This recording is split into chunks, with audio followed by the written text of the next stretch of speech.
what we're going to do is I'm going to start off with Rita, but two fundamental things that we're going to cover today. I really want us to start learning how to develop referrals, and we're going to get into that in some depth, and then we're going to role play the script. Couple things. Some of you, because I didn't mail it this time, I was hoping that you guys either A, could print out the handout sheet or have a second screen which you could read off it. When we get to the handout sheet, if you have neither, what I would suggest you do is I'm going to be pulling this up. I'm going to be pulling this up, and I'll give you the script or whatever's on a handout. If it's like this, and I will reduce it, what I'll end up doing is I will share the screen. Okay, and what a lot of people like to do in this process is you could take a picture with your phone. So if you need to read something, right, for instance, as I go into this script for one more thing, which is going to get you started, that's going to be a first exercise. If you weren't able to print it out, or else you don't have a second screen, or you can't pull it up on your first screen, I would simply take a snapshot of whatever I share and pull up, and then blow it up in your phone. This way you'll be in it. And if those three don't work, just ask Carl or Mark, because they'll guide you through, right? They're good at it. That's their job. So we'll work through that process as we get into it, all right? So without further ado, what I'm going to do is I'm going to kick it in, and I'm going to start off with our review, and we will be blowing and going for the next hour and a half. And before we start, any other questions that you guys want to dig into, or issues that might come up?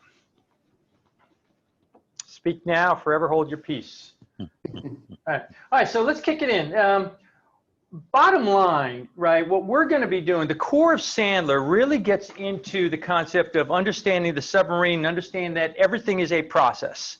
So everything I'm giving you and will be giving you going into next year is a series of tools and tactics. Think about it as your toolbox. You're not going to be using everything I say up here and applying it in scripted order. My job is to give you the fundamental understanding of the Sandler submarine, the process that we go through for moving a deal from initiation, initial engagement, to they give you the application and then a process application, and then you gain more business off every new customer through referrals or through leveraging your relationships, say with contractors, realtors, investors.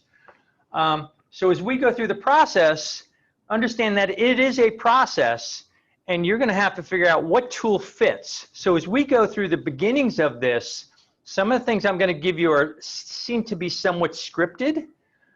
Over time, you're going to be modifying that after you learn the fundamental scales. If you've ever studied music, you're going to learn the scales, you're going to learn the notes, and then you're going to start improvising and make it fit your world. You're going to make it fit your personality and a particular situation. So as we go through this process, so what I want to do is just do a little bit of a review, and I'm going to ask everybody, instead, we're going to get into the commercials later after I go through a certain exercise, because I want to modify that a little bit and kind of pull that back.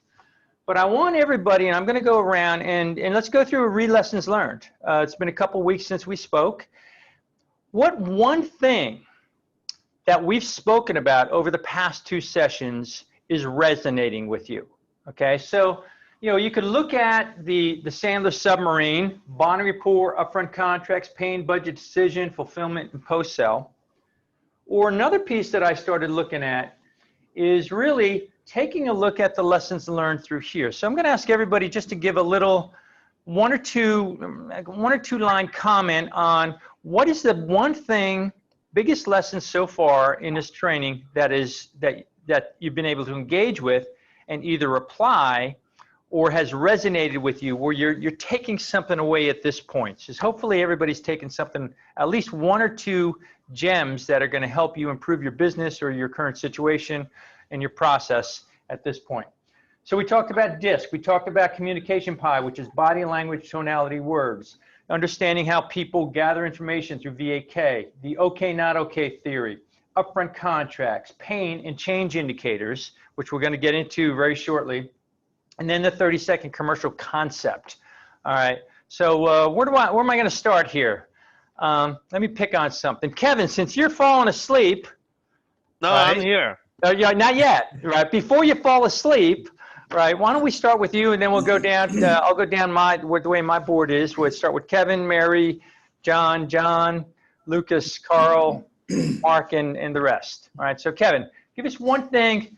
Let's go around the room, if you will. And what have you gotten out of this so far? What's your biggest lessons learned?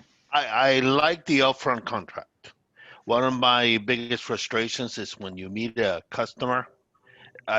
Now I'm beginning to ask. I'd rather delay my meeting to him as long as he have the right people there. So in other words, I tell the customer, is it any way possible that you can have your contractor, your plumbing contractor with you? That way we can all be in the right, It once you get to process. explain, all the players are all informed. Because many times I'm meeting with a project coordinator, and then I'm assuming that that person is telling the plumbing contractor everything that we discuss. And usually I find myself repeating myself and going back again to have a second, sometimes the third meeting with different personnel.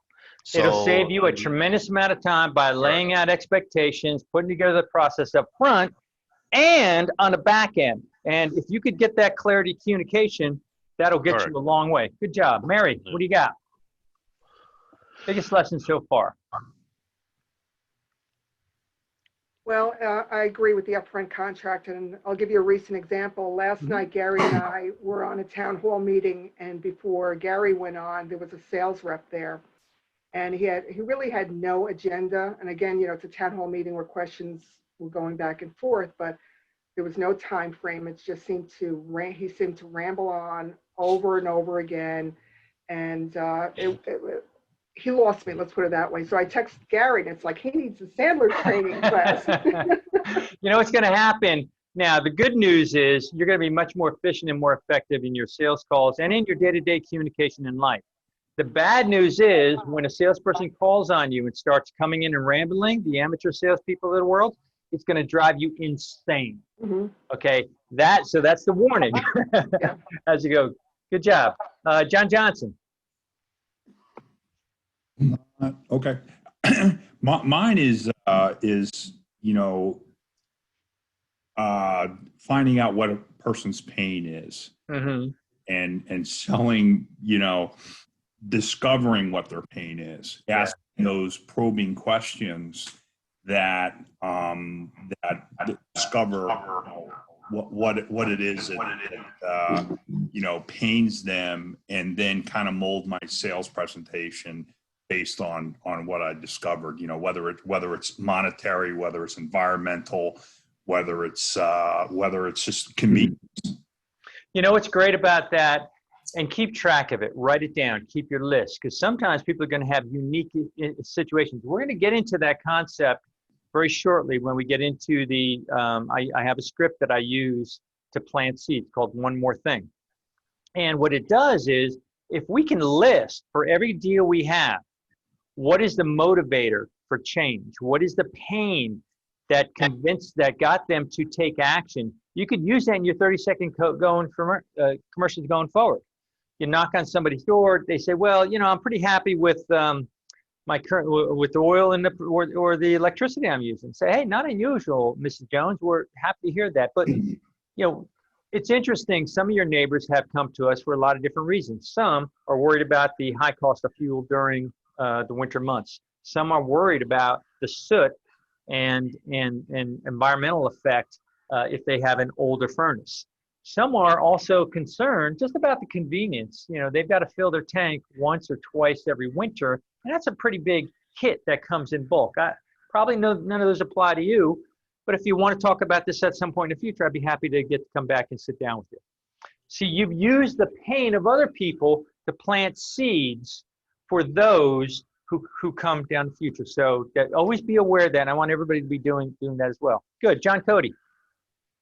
I think communicate in a manner that is best received by the prospect. I've been in sales for a long time, so I've been using this. In residential, you deal with CEOs and scientists, and you also deal with people that are laborers and or have no knowledge whatsoever, gas or the heating systems or anything. So you need to be able to communicate in a way that they're able to understand and pick up on and relate to.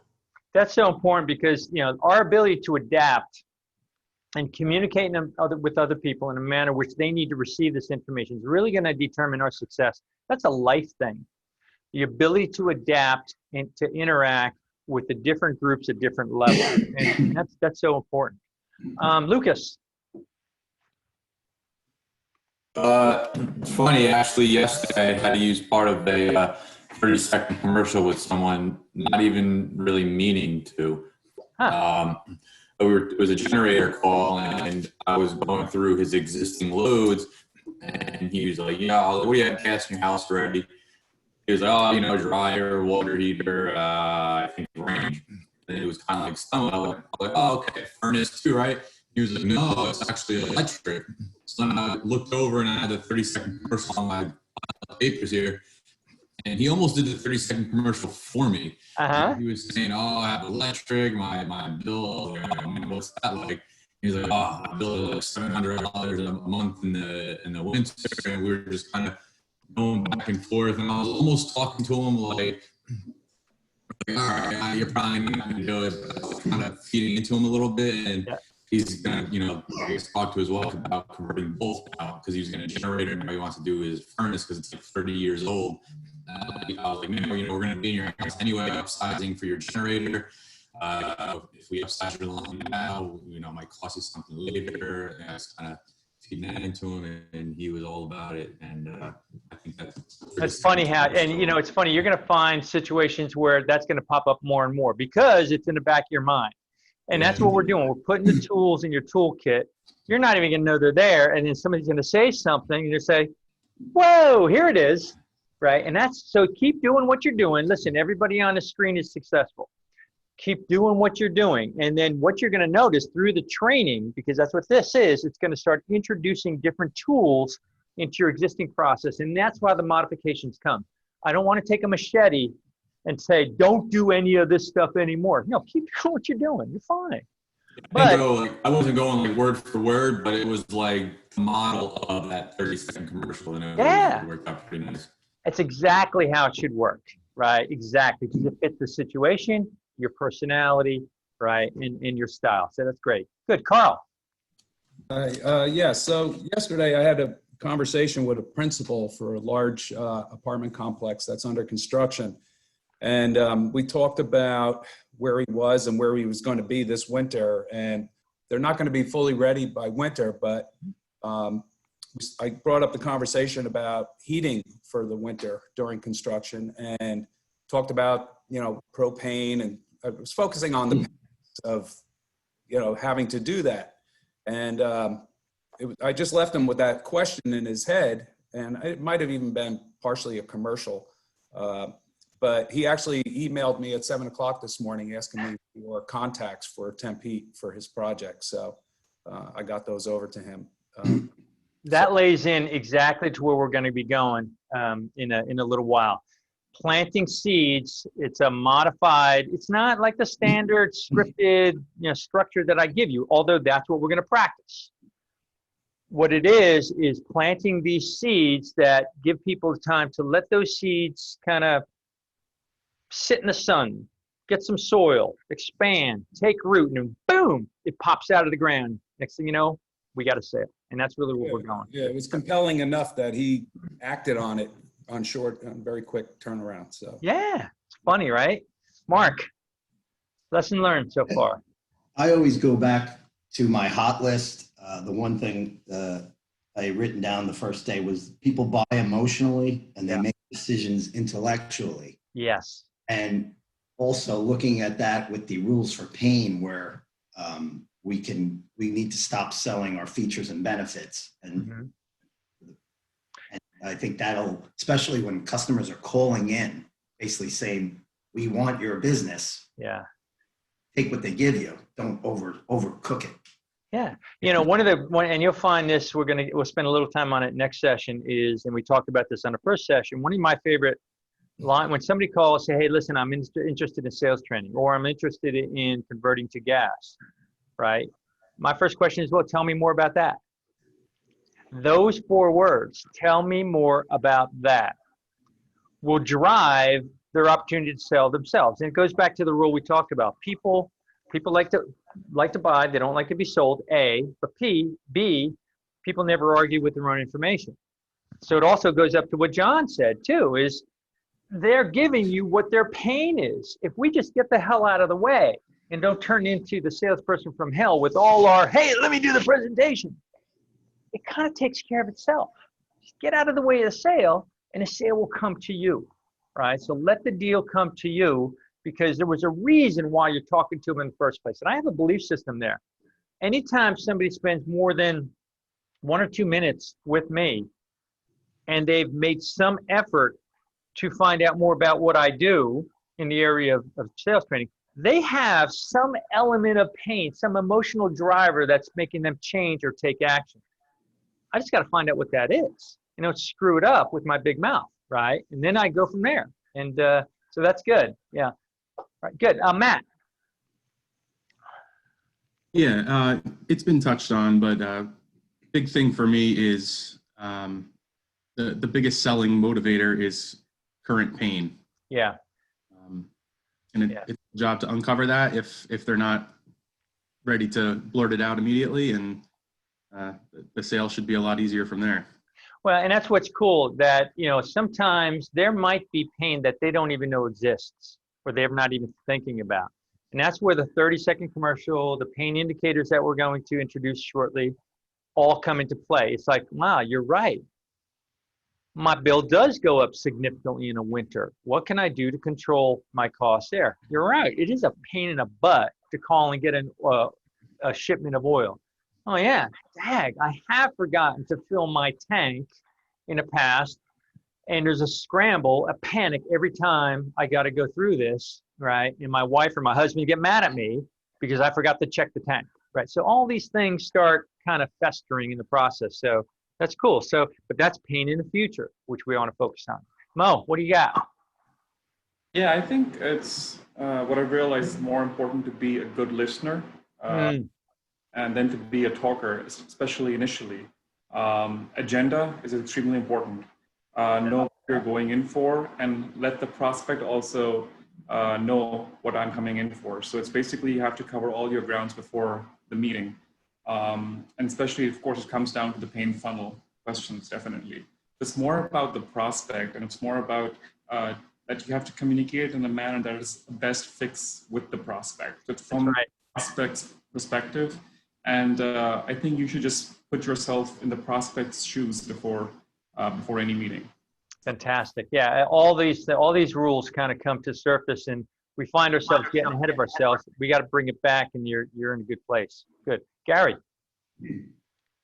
So a lot of the points were already covered, Jim. I agree with all of them. I think the biggest thing for me is understanding disc styles. That was an eye opener for me, and really, and what I mean by that is once we understand the styles and what motivates somebody to buy, and we can adjust our selling technique to that, if we're selling to a D or selling to an I or et cetera, the better we can adapt to that and give them the information they need and kind of listen to what they're saying, I think the more successful we'll be. That is so important because that's really how people feel about you. Listen, in every sales call, they're making judgments about you. And do I enjoy being with this person? Can I connect with this person? And if you're a high D selling to a high C and getting right to the point, and they need detail and they need time to kind of analyze it, you've blown that up. If you're a high C selling to a high D, they just want, give it quick and be gone. Get to the bottom line. I don't need all this other stuff. What are you doing this to me for, right? And so all those things, particularly with some of the deals that you're managing, those are the kind of things that we need to be aware of. And the real interesting things when you start doing it into groups and committees Now it gets real interesting because you're going to have to be able to play with those things when you have a group situation. Good. Absolutely. Yep. Good job, guys. So listen, we've covered a lot of stuff, and you got some great lessons that we're already. So we're going to continue to build on these things and make them stronger as we go through the process. Here's what I want to talk about today, and some of you have already talked about it. I want to talk about there's a change process that people go through, and I want to find and I want you to understand what that. There's a psychological process we all go through in the area of change, and I think it's important that you understand some of these things because what we have found is too many salespeople have initial conversations or initial contacts with prospects, and they say no, not interested, I'm happy, and boom, they might try once, they might try twice, and then they go away forever. What we find is there is a process that everybody goes through when they're thinking about change. You have gone through it with this training, you're going through it with other things that you've done, you go through it in your personal life, and understanding that process, I think, will help you understand how to play that and what you need to do. And I'll give you an example of how I actually got here being with South Jersey Industries, right, ETG, and what the journey was and how long it took me to get there. I'm going to talk about another script. Now, I'm going to be, by the time we wrap up the next session, I want to make sure that you guys have 4 fundamental scripts that when we get together, we're going to be drilling every single time, right? It's like if a basketball team doing 3 throws. Every single time we are going to drill things so they become part of you, and that's going to go away. One of those is going to be the referral script. One is going to be the one more thing script that I offer. And then what I'm going to wrap up with after the break, we're going to go through a process of, what I find is people don't understand the concept of goals. And whatever age you are, whatever level you are in your career, the concept of goals is a motivator and driver of why are we doing what we're doing and what is the formula to be able to accomplish that. As we go into next year and then 2022, you're going to have to be able to be more surgical in how you manage your time and how you manage your activity to achieve the goals that are coming. So we want to help you not only with the process for business, we also want to help you in the process of personal life. So we'll spend time on that and see how that whole piece comes together. So let's kick it. I think you'll find it's kind of interesting, the next thing I'm going to talk about. Let me ask you something. Everybody talks about change, right? Particularly every political, every political year, right? Every election year, I should say. Looking for change. Do people like change or do people resist change by nature? Resist. Yeah, most people tend to resist change. We like the idea of change and growth, but the belief system is, well, as long as other people change, I'm good, I'm cool, I'm good, it's good where I am. But they need to change. The rest of the world needs to change. So here's a process, and this is a process that scientists, psychologists have studied for years, and it's really interesting and I go through it myself, and I'll share with you in my personal relationship as well. It's a 4-stage process, and I've already seen it take place in some of you in some areas. And it's really kind of cool to watch. Some groups change faster than others. Some individuals change faster than others. Some people like change for change. But in everybody, there's this process that starts taking place. So the first stage in the process is this concept of denial. Mrs. Jones, we're knocking on your door, we're stopping in there, let you know that there's roads paving, and if you're interested in converting to gas from your oil or propane, you're going to need, we might want to have that conversation before that happens because there'll be a 3 to 5 year waiting list, right? First thing is, I'm good. Love my oil. Love my propane. Never had a problem. Okay? They generally start with the concept of no. As a matter of fact, you see this in children. We were taught this. The average child by the age of 5 hears the word no 50,000 times and the word yes 5,000 times. So no is part of our scripting, part of our DNA. So as soon as somebody approaches us with a new idea or a new approach, no, right? When you guys heard about the training, we're going to go through this training thing. No, another one of these two things. This too shall pass. Another waste of my time. I don't have time for all this crap, right? I know none of you said that, but the person next to you might have said that. Fair? And then here's what happens. Because we don't like change by nature, we go through this resistance process. Let's see what we could do to get out of this. Let's see if we could be busy, tied up. I don't have time. There's a lot of reasons why we come up with why we could avoid doing stuff that sounds good, but we just don't have time for it. Who besides me goes through a resistance, right, and tries to convince yourself, raise your hand, convince yourself that I don't need to change, let them do it and see if it works, then maybe I'll consider it under certain circumstances, like some point in the future that we'll never discuss. That's a natural part that I'm actually looking for with certain people, right? That's a natural part of it. I want resistance. I know if somebody's resisting me a little bit, not chaotic, it actually is okay to thinking about this. So, you know, we try not to shut it down too much unless it becomes radical. And again, I haven't had it here, but you have no idea some of the other programs that I've had to go through. Hey, Jim? Yes?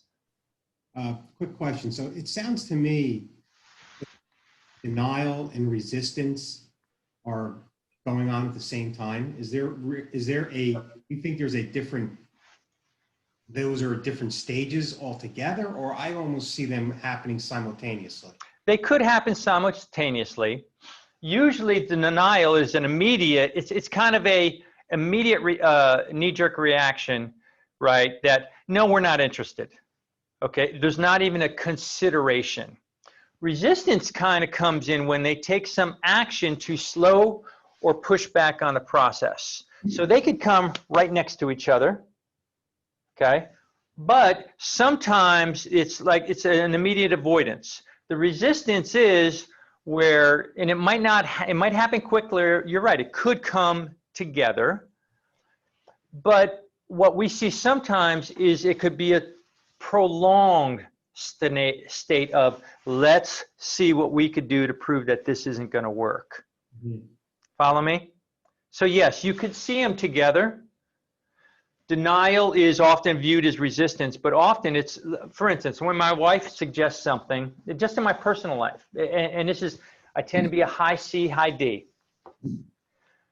Because I like structure and system, it's a weird thing, and I've learned to control it because I know my disc style. As soon as she suggests stuff, my response is no, without even considering it. No, we're good, don't have time. Right, that's a denial where there's no thought process associated with it, okay? The resistance might come after I think about it, and then I really start thinking, I need to shut this down. What actions do I need to take? How can I undermine this? How can I change her mind? Okay, so, but that's a natural process. At some point after I've thought about it, this is really what we're looking for with everybody. This is really where it gets exciting, is the concept of exploration. If I could get somebody to exploration, that is the tipping point. That is where something's starting to happen. But the challenge with many salespeople, management with organizations, they will shut down exploration. And here's the problem. And I talked about this in my management training. A lot of times in management or within committees or groups, we've thought about things for days, weeks, months, hours.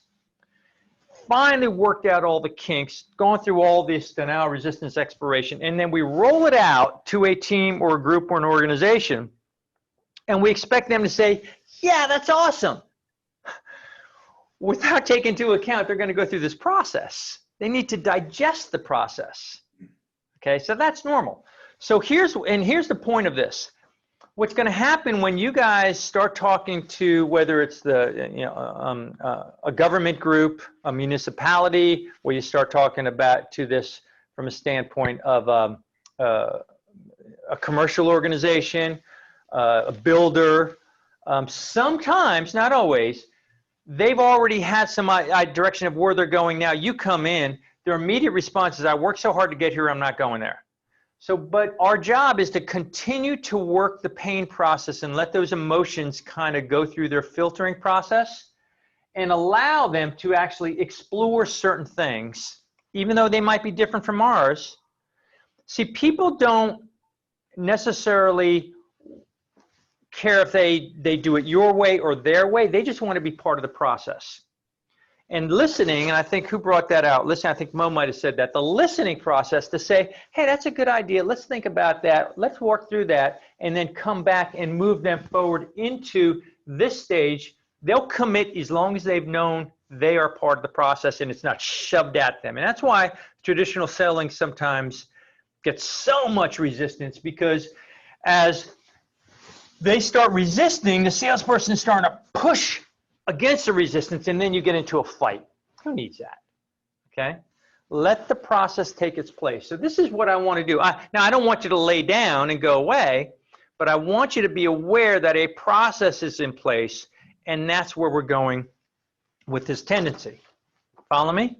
Any questions on that? Because I know I'm going through that fairly quickly, but it's an interesting psychological process that most people go through very quickly in that. But to Gary's point, these two could happen very quickly and they appear like they're coming together, and that's fair too.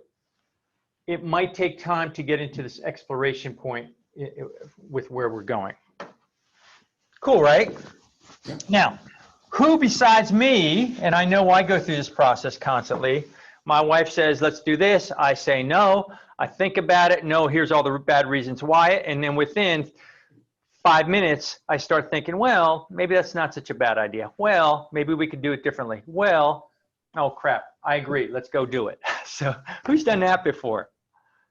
Right? Yeah, we're all humans. This is what we do. We have to allow prospects to do it. Now, here's the other key. Sometimes, and I won't show you, get into statistics now, I'll show this to you at some date in the future. There might be somewhere, the average sale,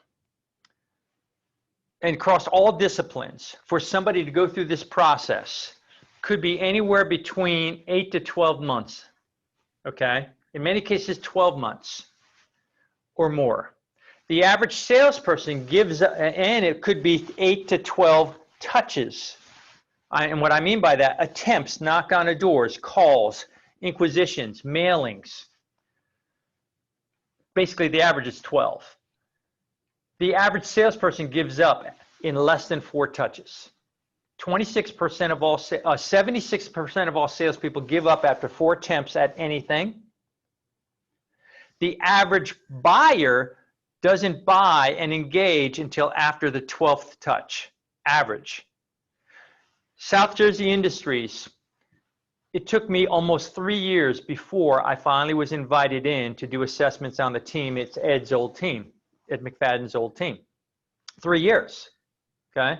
Because they were involved in other things, other processes, other trainings, other dynamics. And then one day, after just me reaching out to them quarterly, Ed's predecessor, he was another Ed, right? Gallagher was involved, said, boom, this is exactly what we need and what we're talking about. Like I just showed up on a planet.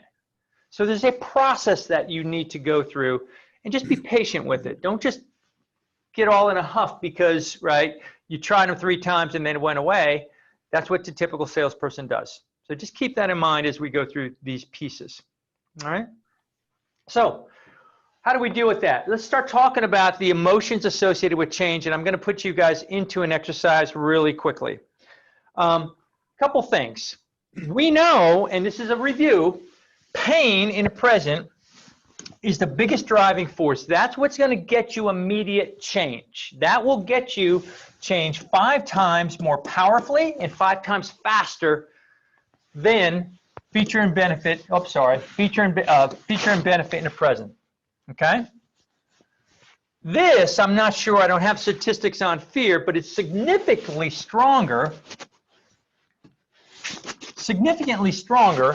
than features and benefits on all the benefits. So when you start thinking about what people want to move away from the problem faster then move towards the positive things. But it's a lot more fun to talk about the exciting, positive, bright and shiny objects and those type things. Hey, we'll save you money. Oh, yes. Versus how much money do you think you're losing and spending with a less convenient energy source? Hadn't thought about that, right? It's just more fun to talk about the other stuff for us because we want to be positive people, and that's the way we've been scripted. But really what we're doing is helping them make their life better by allowing them to move away from stuff. So, and again, the areas that we really focus on: cost, convenience, health and safety, and the environment. Those are kind of what we found out to be some of the 4 core things. And there's things, what I want you to start thinking about, so I'm going to put you in exercise. What are the specific things that prospects are trying to avoid? Specific things they see on a day-to-day basis that they could relate to. If you just say save money, fine. Versus say, have you checked your bill last month and it's been a cold February? And see what the cost is associated with filling your tank. Crap, yeah. Now you're directing the thought process to where they need to be. Okay. So always keep in mind, I like to stay as much as possible on this side of it. Focus on these two. This will come naturally, but if you focus on these two, these two will take care of themselves. All right. So what we're trying to do is really go back into this gap. What do we need to do? We need to find a gap between where they are and where they want to be. So all I'm trying to do, and that's where I'm going with this, I want you to be able to plant the seeds of what are some of the things that we could say that would plant the seeds to fester. Carl, going back to what you said, what did you say again? You said that the guy called you yesterday. What was the one thing, the reason that he brought up? What happened was we were discussing his project and getting gas to it. Mm-hmm. I mentioned about the heating season, needing temporary heat. Ah. So he didn't bring it up. I did. Yeah. So the heating season, and also one of the challenges, if you decide to move forward, it might be somewhere between, I don't know what your timeline is, 4 to 6 weeks before we could even get this set up. Make sure you keep that into perspective when you're putting your plans together, if you want to go down that direction. Well, now's the time. Yeah, but now's the time of year when they have to lock in any rental agreements they need for the equipment. There you go. You can't do it in December when it starts to get cold because all the units will be leased out already. That's right. Hey, listen, that time is closing. Window's closing, my friend. So that, there's actually a psychological trigger called scarcity. When people think things are scarce or not unavailable, they get more motivated to jump on it. There's a whole nother issue for another day. So what we're trying to do is I want you to think about this. Any gap that exists between where the prospect is today, paying high bills, having soot on their windows, inconvenience associated with ordering or scheduling a load, checking their tank, cleaning their furnace, all these things, and where they want to be, okay? Consistent bills, understanding what to anticipate, continuous use. So how do we point that out? What is the gap that exists in their life? That's really what we're looking for. So that's what I want you to start thinking of. So John Johnson, when you were starting to talk about really finding out what the prospect's pain is, as a group, I would like everybody to start keeping that list. And I'm going to give you a list to get started, but I want you to continue to brainstorm and manage that so you're aware of what are all the pain indicators that we could put together, because that should be stuff that just rolls off your tongue, top of mind. Just like in the past, you thought about your features and benefits. Now you're going to be thinking about all the different pain indicators, because there's a lot of different areas that we're going to be using this to create energy to take action. All right. So here's the next piece that I want you to start thinking about. And this is a little bit hard to see. Let me see if I could blow this up a little bit. No, I can't do that. No, it won't let me do it. Sometimes it lets me expand, sometimes it doesn't. Try it one more time. No. All right. So basically what this guy does is I put this, there's a tipping point, okay? What's this thing called that, not an anvil. Fulcrum. Fulcrum. Where, you have the seesaw and you got the fulcrum here. And on this side is where people tend to be. And it's their weight of satisfaction, the resistance to change. Your number one competitor is not the oil company, the propane company, the electric company.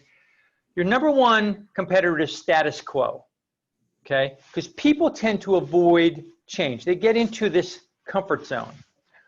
Our job is to drive this out and find out what are the pain indicators and what level of impact do they have. Do they have a quantifiable, right, a quantifiable impact of money, time, resources, okay? What is the personal impact? I have health issues. I got to have more air purifiers, cleaning issues. I've got some young children here. I see sit in my windows every 6 months because of we've got a older furnace. Those type things start coming up. Propane, safety associated with it. I'm not sure if you want to go down that road or not, because some people get confused between gas and propane, natural gas and propane. But there's a whole bunch of issues that start coming up where there's a personal impact, such as I want to sell my house in the next 3 years, 3 to 5 years, because I want to retire and move out, and I got this ugly oil tank sitting outside. That turns off a lot of buyers, okay? I've got an old tank sitting in the ground. What kind of issues are going to come up when I do want to turn over my house? Those type things. So these are all the things that are going to have a personal impact on there. See, I don't know where the tipping point is. Many of you are going to show up. Listen, 80% of the time when you show up, they're going to say, love it. How soon could we get started if they've called or initiated it? My job is to get you that other 20% that are kind of on the fence, that are somewhere in here. And the tipping point is going to come by us planting seeds of doubt, introducing issues that make them think twice that, hey, maybe that's not such a bad idea. Maybe I need to be open to this. This is something I was thinking about doing in 10 years. Maybe now's the right time for a multitude of reasons. If I wait, the opportunity will be lost. So we want to start thinking about this concept and where we want to go from here. So here's what I want to do. Start thinking about and write down those four categories. What did I say? What were the four categories I said? I forgot.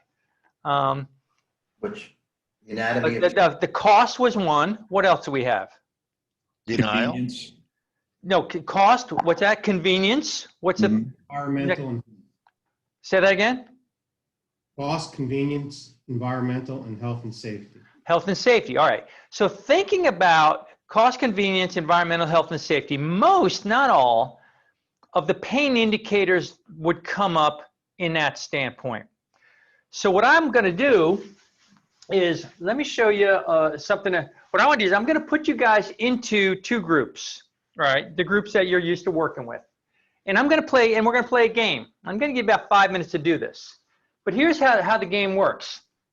It's going to be a round robin pattern, which means in Carl's group, it'll go from Carl to maybe Lucas to John to Kevin, and I'll probably put Gary in there too.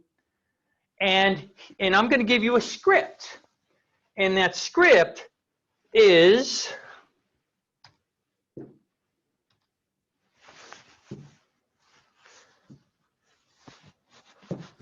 the script is here, and I'll share this. And here's a series of scripts. So if you need to write this down, go write this down. Is that on one of the handouts, Jim? Yeah, it's on handout number 2, second page. So this is what I call the one more thing tactic. And the one more thing tactic is simply, let's say you knock on a door Or you walk into a restaurant, or you walk in somewhere else. Say, Mr. Owner, Mr. and Mrs. Jones, and I'm going to gear most of this as if you're residential. You can modify them to fit whatever industry you're focusing on. Mo, in the canvas area, right? You can focusing on it, but just go with this just for exercise. So you knock on a door, somebody says no, or has a short conversation. They say, yeah, we're cool, right? It's not the right time, whatever it is. I want you to do this. One more thing. When was the last time you cleaned your oil tank? Right? Hey, if you change your mind, want to call me back, right? You want to leave them at one seed of doubt. One more thing, right? How often do you check your tanks? One more thing. Have you looked at the price per gallon of heating oil lately? One more thing.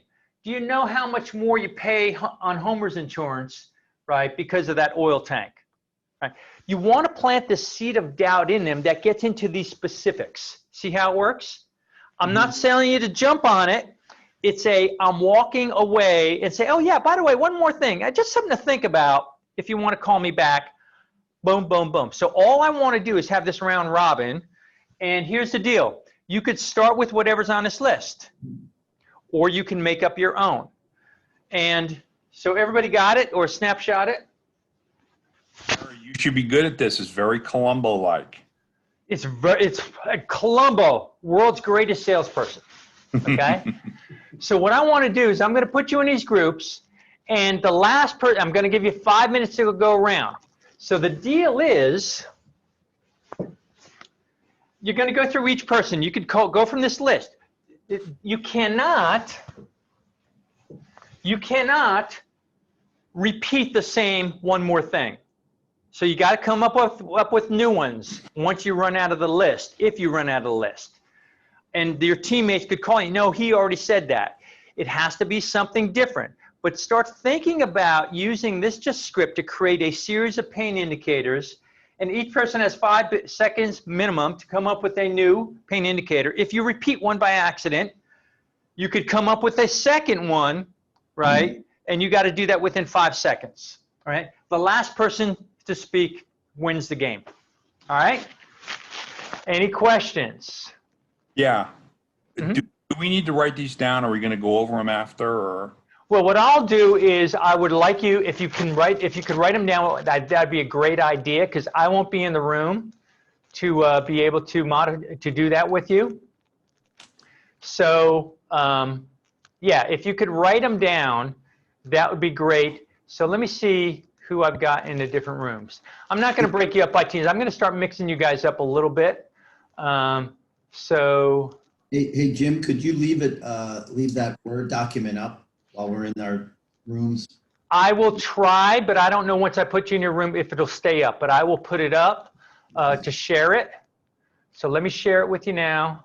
Well, let me just modify one thing. I'm going to give you guys 5 minutes. Okay. So let me share the Word document with you and see if it comes through. Where the hell is it? All right. Do you guys have it up? Yes. Yes. Okay. So I don't know if it'll stick or not. So try to remember if you can't remember it, you're at a disadvantage and you're going to have to come up with your own. Everybody cool? Yep. Got it. All right, good. So I'm mixing up the groups. I'm not keeping you into your sole group. I'm mixing you guys up a little bit. I think that has value too. So take control from group. Carl will start in breakout group 1. So it'll be, here's the order for breakout room 1. Carl, Lucas, Mary, Matt, and Mo. Okay, Carl, Lucas, Mary, Matt, and Mo. From the other group, I'll start with Mark, Kevin, John Johnson, John Cody, and Gary. Mark, Kevin, John Johnson, John Cody, and Gary. And then it repeats, goes back after Gary, goes back to Mark. After Mo, goes back to Carl. Got it? Okay, I'll see you guys in 5 minutes. Thanks. It starts one more thing. Boom, next person.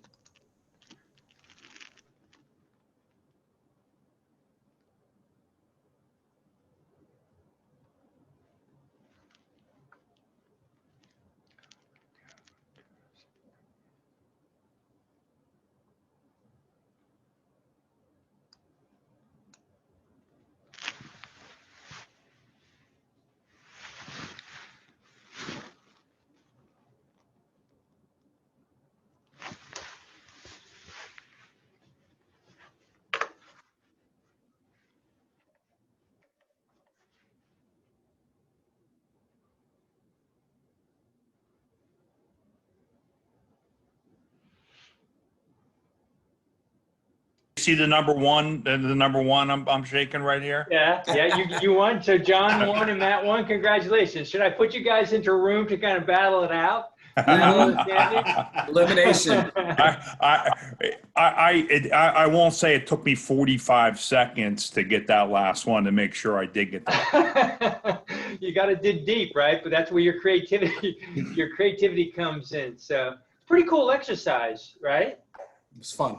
It's fun. And what happens is, as you start going through this for everybody, it's really one of these tactics that is, when you're done, it's non-intrusive. And it's just, oh, by the way, Mrs. Jones, one more thing. By the way, Mr. Smith, one more thing. When was, or have you, or did you?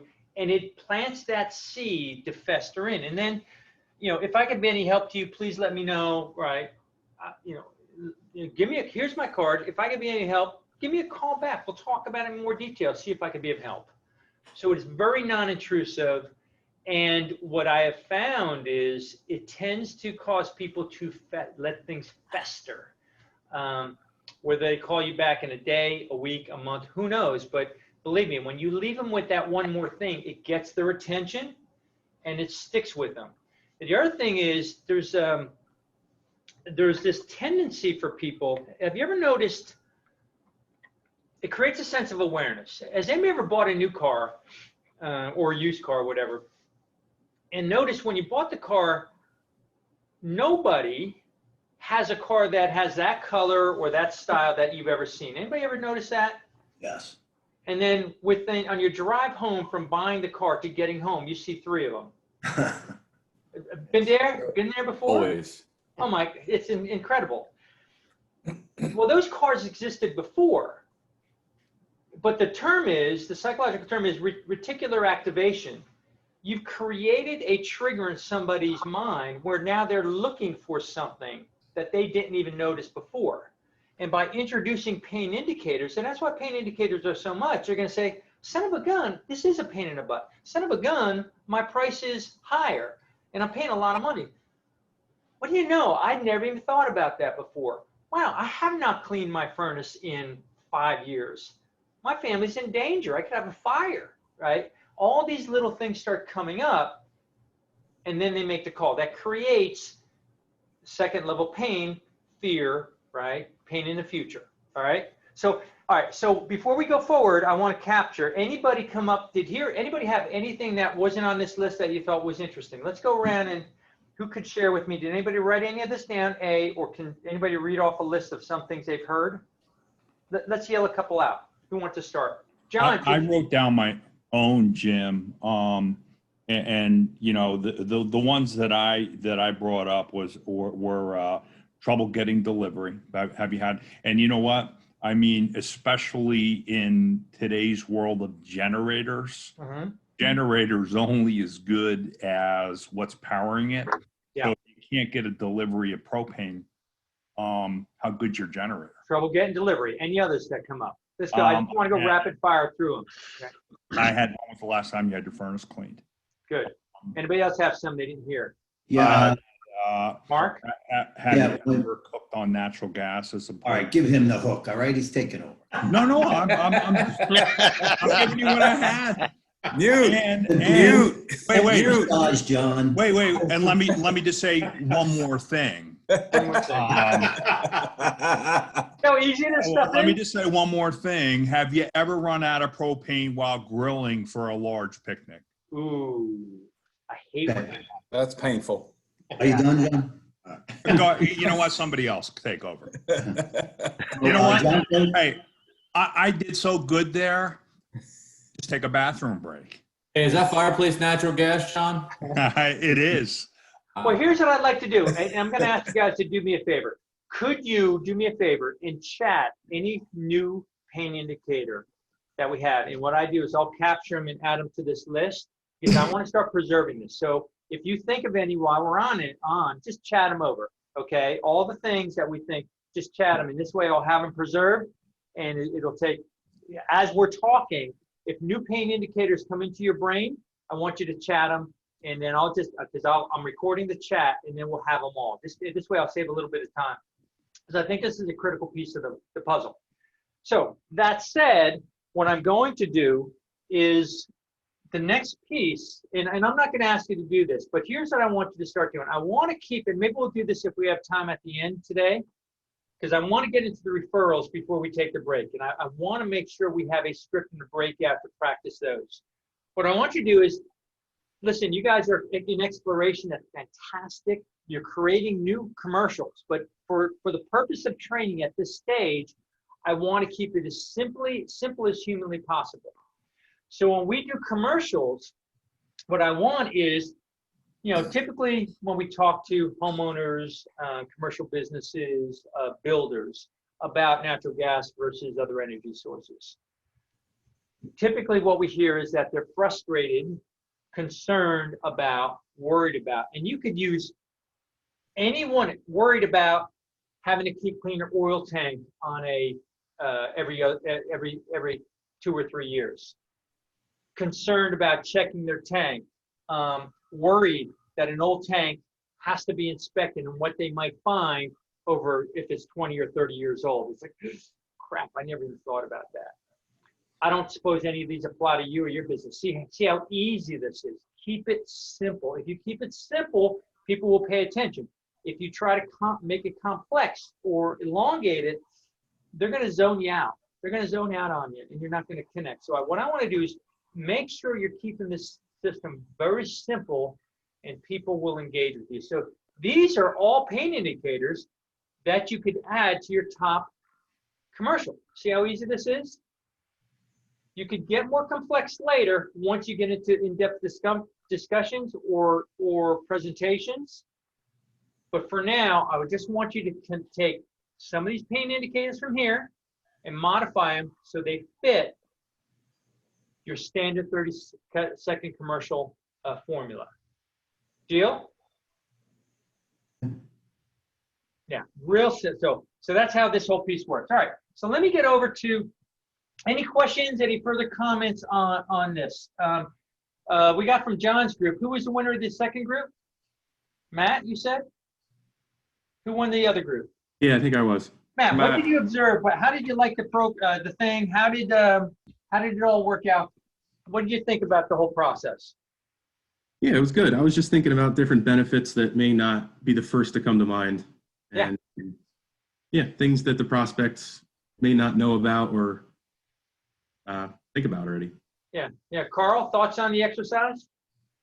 Oh, it was great. It gave, it showed a lot of tools we have in our toolbox. I'm sorry. Can you say that again?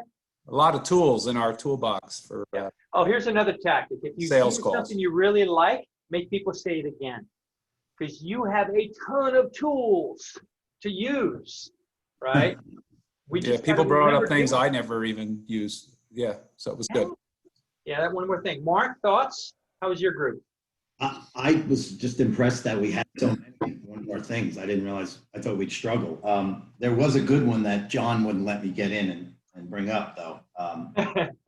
There was, John Cody had said, if you watch all these cooking shows, they're not using propane or electric. They're using... Good point. Right. That's a good, I love that. Right. When you look at cooking shows, they don't use propane or electric. That's right. It's interesting. So cool. All right. I'm going to transition, and we started this process last time, a couple weeks ago. But I think one of the most powerful tools that you have are your list of connections that allows those people, those connections, to introduce you to the other people. So I'm going to go through, I went through this super quick, wrapping up, because I just wanted to kind of give you a taste of it. But I'm going to do another exercise with you guys, and I want you to be literally reading, okay, the script that I'm going to give you. So I'll give you time to copy things down or work with somebody. I know because some of you, I didn't mail it, didn't have the opportunity to mail it, didn't print it, but I'll have you guys go through it. So I'll give you time to copy certain down or write it down, which is also a pretty effective way to do it as well. Or you could possibly just open up your handout page and read it through the process, because I'm going to be walking you through a breakout room, kind of a tag team type piece. But anyway, let's talk a little bit about referrals. Listen, as I start taking a look at, and we've done a lot of studies on leads, cold calls, what most people define as referrals and introductions. And here's how some of the statistics shake out. The typical results of a cold call, right? Picking up the phone, knocking on a door, approaching somebody who's not been approached, sending an email. Statistically, somewhere between, if it's a targeted account, I'm not talking about opening up the phone book and go down a list. I'm talking about somebody who's targeted. The success rate somewhere in the ballpark of 0.5 to 2%. All right. A good number on cold calls is 2 out of 100 people engage with you. For leads, hey, I know somebody who you should talk to, where you just have a name, a number, and you have they have a tank, might be the only thing. I know they don't have natural gas, might be a thing. Oh, speaking of which, Mo, I do need to talk to you offline. I do have somebody who might be a good opportunity for you. A friend of one of my clients lives on a street. I forgot the exact town. I'll find out what it is, but he's got 12 houses on there, and he knows the pipe is right down the street. He said he'll literally go house to house with you if that's a project you guys have down the road. Anyway, don't know if it'll fit or not, but I'll talk to you about that. Sure, thank you. The next one is 15% for leads, 10 to 15% for leads. The third one are referrals. Referral is a name, a number, qualified prospect, and they want to talk to you. There's a 50 to 70% success rate for that. I think for you guys in the business you're in, that's significantly higher. If they want to talk to you, they want natural gas. Again, you don't have to use some of the stuff on 80% of the people you're introduced to because they want it. Introductions from referrals. Referrals that personally introduce you. When you guys get an advocate in the neighborhood or a neighbor walks you over to the neighbor, say, hey, listen, I've been talking to this person from ETG.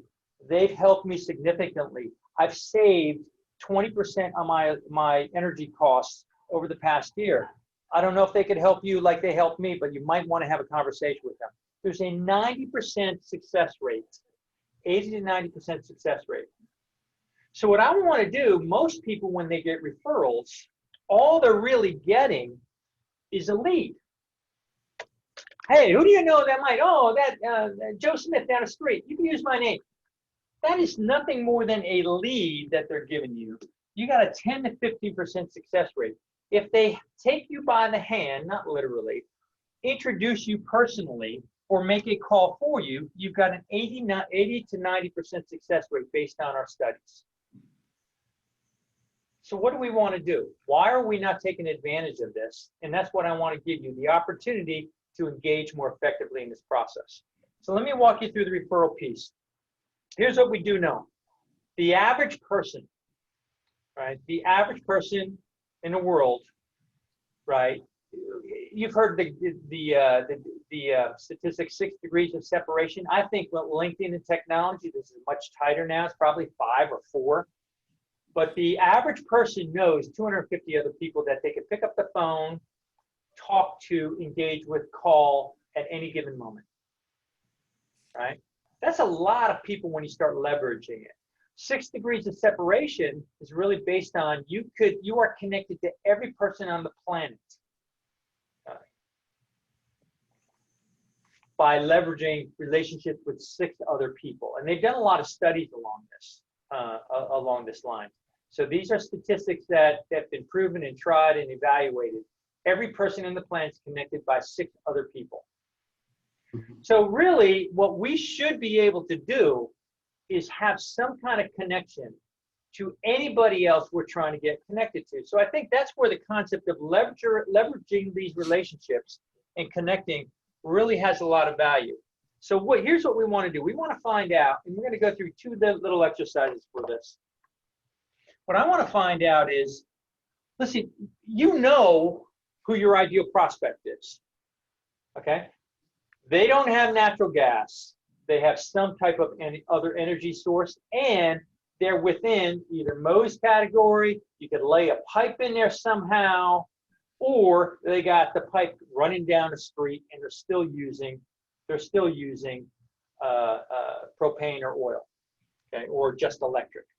So what we want to be able to do is we want to start asking the questions: who knows them, right? Who do they know? So I could save time, save energy, save chasing somebody. Who might know them, so I can start creating these top of mind experiences where, and again, just like with the one more thing, once you start getting in a habit of letting people knowing that you're going to ask for referrals, it'll start coming to them naturally. Okay, and I'll even give you another script, which is your common market script, and I'll get into that next session. And then the third one is, what kind of groups might these individuals belong to? It might be, I know down south, they don't have a lot up in northern Jersey, but they've got a lot of trailer parks down in South Jersey. Huge opportunity for multiple meters that they're working with. It might be certain complexes, multi-unit complexes. There might be a number of, I don't know, condo facilities. I don't know, you guys know better than I, but that's what I want you guys to come up with, be creative to come up with right now. So what we want to be able to do is start thinking about who are the people that are that you are most connected to that would benefit from a conversation with you, okay? So here's what I want to do. I'm going to put you back into two groups again, okay? And I might mix you up a little bit. And what I want you to do is I put these bubbles of influence together. And what I mean by the bubbles of influence is, as you're going through this, and I'll probably break it right down the middle. Who are the people, and think about this slide, and start writing it down, because I want you to share and I want somebody to be chatting the results, all right? Or pick a scribe. I will ask either Mark or Carl to pick a scribe, somebody to write it down, or they could do it themselves. Who are the people who benefit when you get a meter, when you get an application? Who benefits from that, okay? Secondly, who are the people or groups or situations who you're jealous of their client list or their contact list? Third one, who are the people who like you, okay? This could be social existing relationships. So just come up with a list of people who fit this category for, this will be group number one. For group number two, who are the people, right, who fit, and this might be existing clients in areas that there might be a lot of pieces. How about alliances? Who are the organizations or people or types of businesses that could be aligned with you, or you guys could work together to get more meters? It's very close to the benefit bubble or benefit balloon. And then third, who are the people or individuals that you just like? All right. So I'm going to put you back into the same groups, and I'm just going to give you about 4 minutes. And I want you, go ahead. Somebody had a question? Sorry, this is John. Hey, John. You mean personally, right? This is as a gas representative. These are the people that are jealous of us, not who we're supplying gas to. Anybody who could be a referral who might be able to introduce you to somebody who needs a meter. Okay. Okay. Any group that could introduce somebody who represents your ideal prospect. Who is connected in some way, shape, or form to your ideal prospect? See, I don't want to put any limitations on it, right? Because I think too often we put too many limitations on it. I don't have the right to ask them that. Follow me? Mm-hmm. So brainstorm as many as you could think of, because these are the kind of people that I'm going to give you a script to engage with. All right? Yep. All right. So I'm going to send you away for, I'm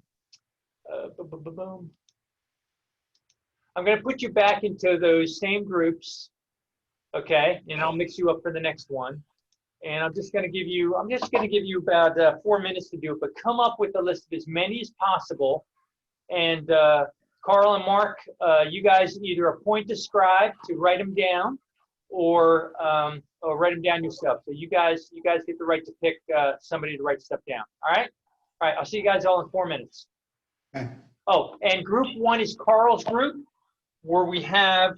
So write these down. Carl, you got benefit, the benefit balloon. Who benefits when you guys get business? Who are you jealous of? Their client list, and who likes you. All right. For Mark's group, who are the people, your clients, right? What do we mean by clients and their connections? Alliances, people who you could be aligned with, where you both would benefit, and then people where I like them. All right. So just play with it a little bit and see where it goes. So Mark is number 2, group 2, and Carl's group 1. All right, guys. We'll see you in. I'll see you in 4 minutes. As soon as I can get my mouse over here. There we go.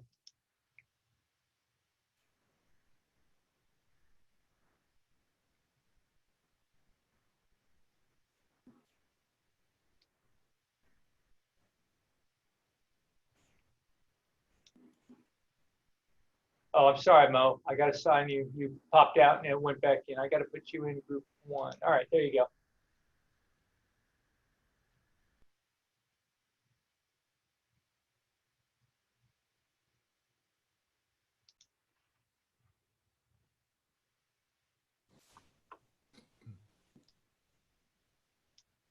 Welcome back. Howdy. Howdy. All right, so why don't we start? So Carl, why don't you share with us some of the different ideas that you guys came up with for who are the people could lead you and introduce you to an ideal prospect? Okay, so Mo, Yeah. Scribe and has our list. Yeah, so I can speak for the team. So who benefits first of all? So we have a list here of like the team, the company, the AEs, prospects, shareholders, contractors, realtors, homeowners,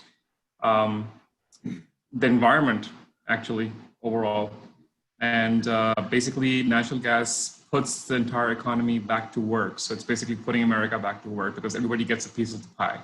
Yeah, so a lot of people benefit when you guys get in it. But I really like the ones that come to mind. Who benefits, right? I like listen, and we're going to talk about this in the next session. And I'm going to give you some work to do on contractors.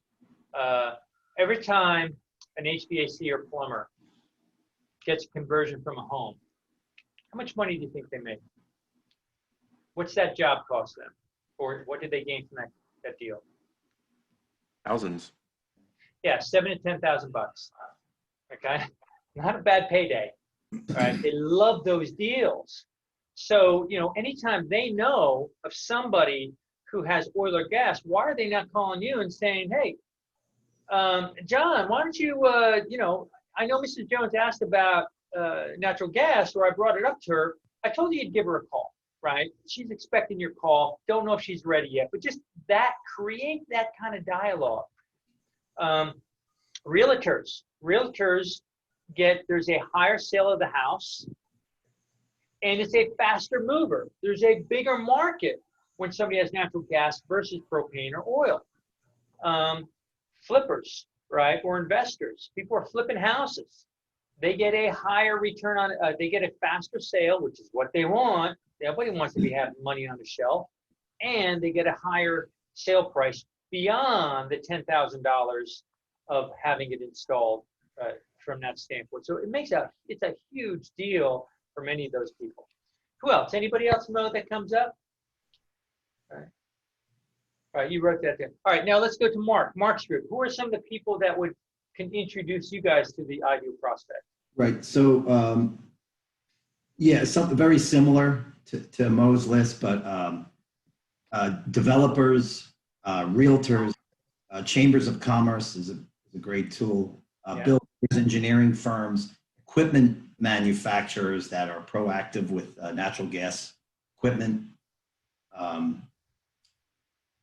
and house flippers too. That's a big one too. It's a huge one, right? So what we want to do is we want to create a behavior process, which we're going to talk about in the second half, that makes people aware of when you guys get more meters, they get money. You know, it's based on, you guys have heard that acronym, radio station, right? What is it? WIIFM,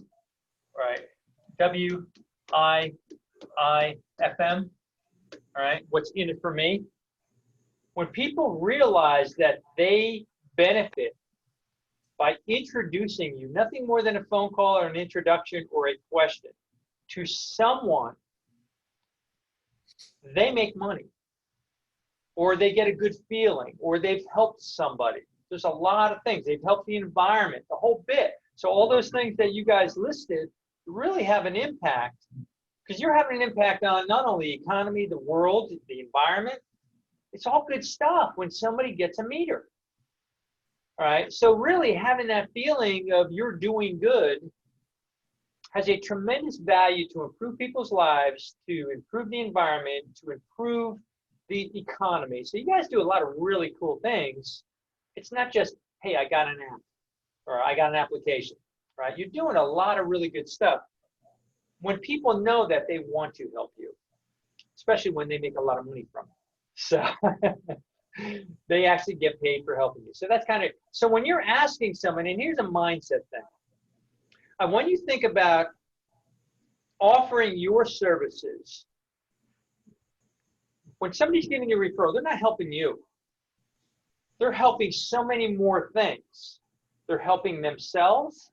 They're helping their friends. They're helping them things to care about. So a lot of people, and I never really understood it, when you ask for an introduction to somebody, they're not doing you a favor. You're actually doing them a favor out of the kindness of your heart.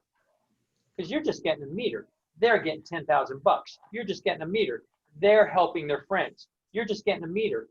All these other good things are happening. So it's kind of a mindset thing that I want to keep you in perspective. So that said, here's what I often hear people say. Hey, if you know anybody, have them give me a call. You might get an introduction from time to time like that. Fair? But how often do people say, hey, listen, I'm sure I know somebody, I just can't think of them right now. Anybody hear that?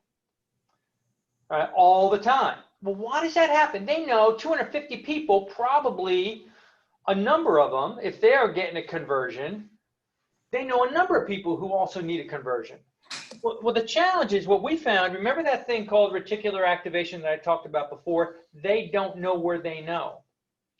Their brain right now is in the outer circle here. The outer circle is where you are in your own present little mind, right? You just can't think of it. Or else in our business, we know we're supposed to ask for a referral or introductions, but we just don't think of it because we're so focused on the prospect. What we got to do, and I call this the mind shift, we got to get them into their inner circle. So basically, and I don't know if I said this to you in the first session, selling is about telling people what to say, think, feel, and do. All right, write that down. Selling is about telling others what to say, think, feel, and do. Because most of the world is waiting to be told what to do because we just don't know. We're looking for guidance.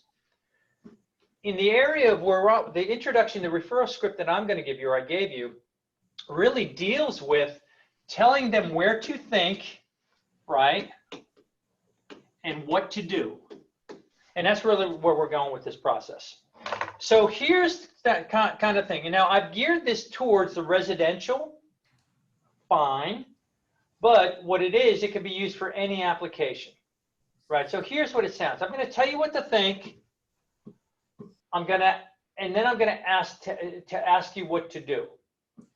So here's how it starts. So if you don't have it right in front of you, I'll bring it up and share it again. But here's the way it's going to work. It's going to say, usually when, so describe a situation. So in this particular case, if you have the handout in front of you, where did I put my handout? Mrs. Jones, usually when I speak to, I don't want to say words and then tell you something I didn't tell. Oh, here we go. Mrs. Jones, and I like the one more thing. The one more thing kind of draws people's attention. You don't have to use that, But Mrs. Jones, usually when I work with someone to convert to natural gas, okay, that's the first line. They've spoken to others who may need or are interested in converting as well, right? 9 out of 10 times, my sister-in-law 5 years ago converted. She's up in Connecticut. She said, yeah, I spoke to a number of people about this who went through it or need it as well. Okay. But that's a typical thing. Nobody does anything without getting an opinion of some type. They've already thought about this. So that's it. Usually when I speak to somebody about converting natural gas, they've spoken to others, someone else who's interested in learning more about making a switch. Now I have to tell them what to do or where to think. Who do you know that might benefit from a conversation with us? Okay, you could write this down if you don't have your script in front of you. Who do you know that might benefit from a conversation with us? When we do the role play, this is a pause. Wait for them to respond. And just for the purpose of the exercise, guys, I want you just to say, oh, yeah, actually, I've spoken to Mrs. Jones, Mrs. Smith, and Mr. Howard, whatever. Would you be open, right? Because people don't want to be closed-minded. Would you be open to giving them a call and asking them if they'd like me to reach out to them? Now, here's the purpose of this. Think about this. I do not want you to say, would you be open to having them call me? Why would you give that responsibility to them when you're in charge? People won't call you. They'll just never get around to it. You want to take that responsibility. So again, would you be open to giving them a call to ask them if they'd like me to reach out at a convenient time? The response from your partner is going to be, sure, I'd be happy to. Now here's the next phase, right? When should I call you to see if they're interested in talking? Oh, I forgot that in here. When should I call you? So this should be, I need to put this one in here. I left it out. When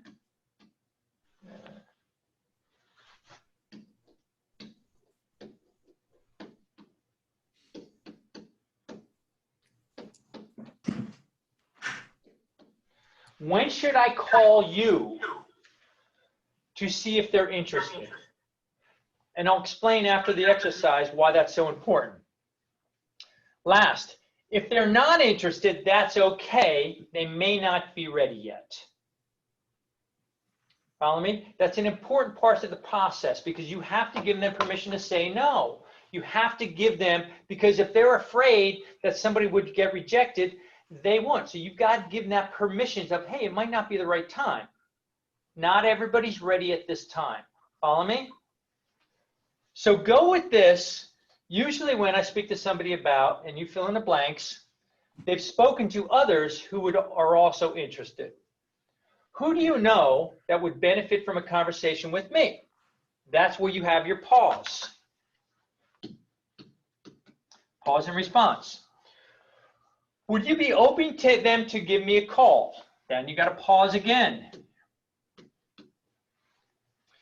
When should I call you? And if they're not interested, that's okay. Got it?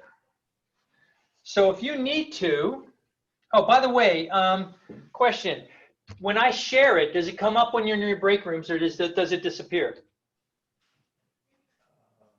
Disappears. It disappears. It just, I figured it did. So what I'll do is, yeah, so this is on your next script here. And again, right, I've given you enough of an outline where you should be able to have it. It is on page 3 of your script. Okay, and it just sounds like this. Usually when I work with someone converted to natural gas, we learn that they've spoken to someone else who's also interested in learning more about making a switch.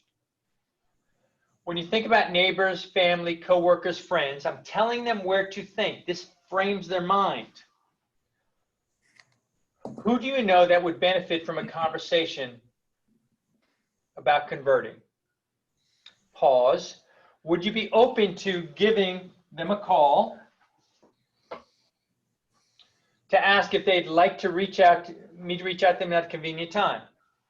Last, when should I call you to see if they're interested in talking? Also, if they say no, that's okay. It just may not be ready yet. Got it? Hey, Jim, Yes. question, comment. When you're asking for the referral, when you say, would you be open to giving them a call?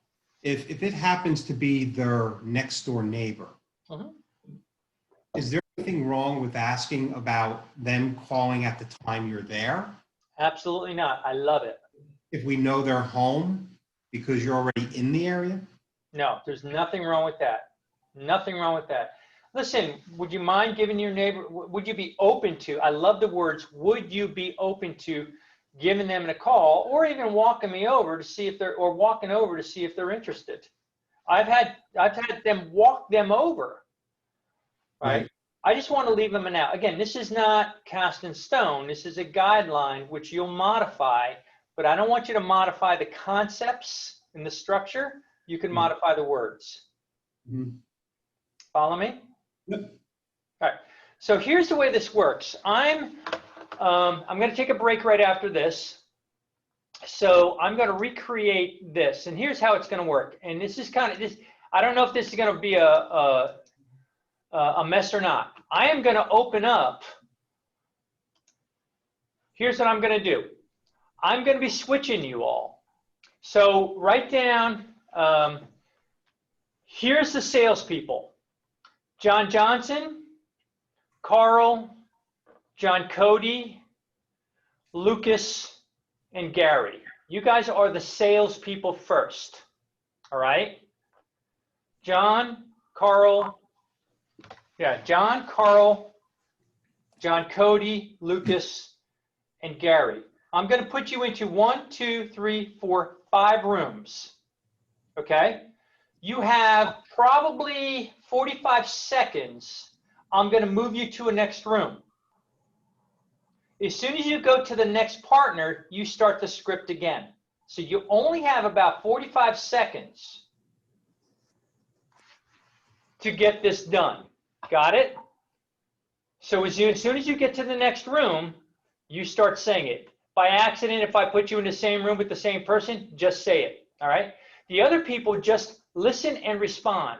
So Kevin, Mary, Matt, Mark, and Mo, you guys just respond and go through when they do the pause. Follow me? So this might be a bomb, but we're going to try it anyway. All right? So I'm going to put you into your rooms, and then I'll bring you out, and then we'll switch and have the other team do it. Got it? All right. So every 45 seconds, I'm going to switch you, and then you start with your next partner. All right. So let's see how this works, and I'll see you in short.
polish enough to get it through in 45 seconds. Okay. Me and All Mary right. crushed it.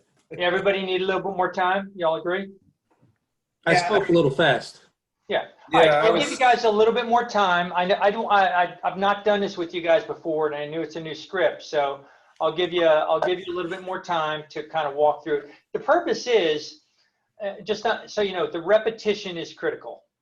Yeah. If I could get you to say this 5 times, there's a much higher probability of you actually having pieces of this and recalling this than if you say it once and then we move on. So that's why I'm going through this process, just so you know what's going on. And the other side is, if you hear it 5 times, it does get into your brain and you start to get the flow. So the next time we do this in the next session, when we come back on September 30th, it'll go much more smoothly and it'll start becoming party. But I'm going to go, so I'm going to do the same thing, but I'm going to move the other group now. So the group that was moving will stay stable. The group that is not move or was listening and was the prospect will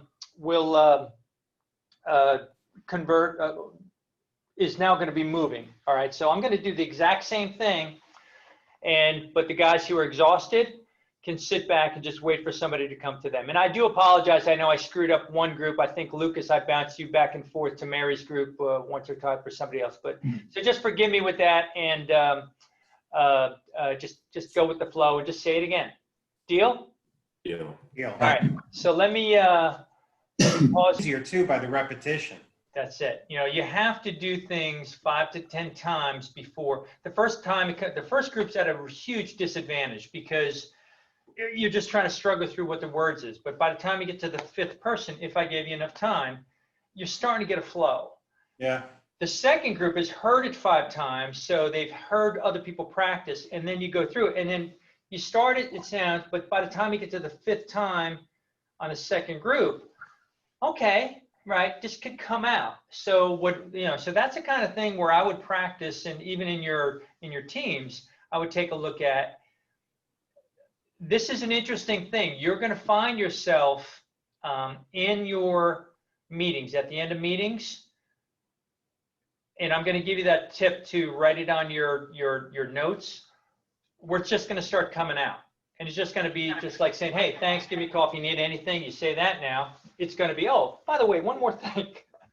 Usually when, and it's just going to start coming. So this is, and you will be shocked how many referrals you get when you start having this conversation. So play with it, right? It'll come. Play with it. Cool?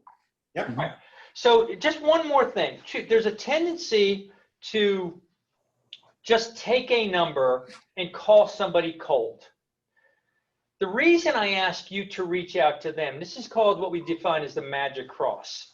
If I just call somebody cold without you paving the way for me and you're my referral source, there's a tendency when I pick up the phone, that other person says, why are you calling me? And they go right into denial and resistance. If you've already you're leveraging the relationship you have with your contact and their relationship with their contact, it makes it go much more smoothly because that's somebody who they trust. So what we want to do is say, listen, why don't you just give them a call, give them my name. Say, listen, I'd love to do that, but if I do that, my experience is they feel like a salesperson's calling them. And they tend to put walls up. If you reach out to them, they might not be interested, but at least they won't get mad at you for sticking a salesperson on them, and they won't get mad at me for being a salesperson. Would you be open to doing this? Again, the word open softens what the action. So basically, it's just this.